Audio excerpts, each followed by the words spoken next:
This girl is 6 years old. She is from the western city of Herat near Afghanistan's border with Iran. A local Islamic religious leader from Ghor province in his 50s said he was married to the girl in a ceremony last month.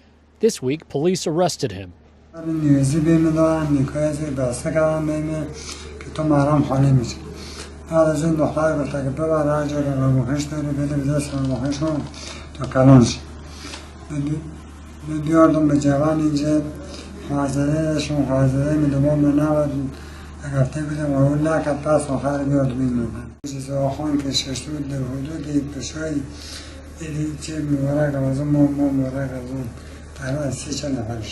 ادعای آدمی است که این به نکاح ما پدر مادر به رضایت خود دادن و ما در این قسمت دیگر ارتباط گرفتیم با پدر مادر دختر و مردمی که در محل بودن.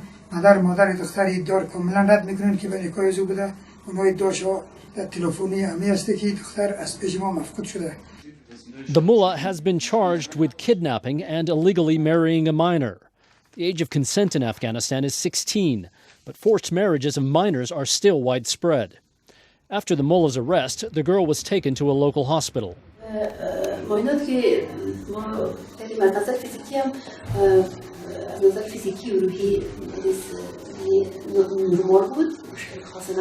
لیکن می‌بینیم چون طفل یک حالتی وحشتناک برای خود داره. زمانی که چشمش به این نفر میفته خود به خود طفل وحشت میکنه که خود از این نمایانگری از این هسته که شاید این طفل اختطاف باشه، شاید قاچاق باشه و شاید هم در قید نکاح ازی باشه و این فعلا ما سر ازی ریاست امور زنان قضاوت کرده نمیتونه، ولی تعقیبای خود در ارتباطی و یا در قبال این گپ ما 99% هم بلکه نه 100% داریم که قضیه کاملا روشن شده. The 6-year-old girl remains in police custody as the investigations continue.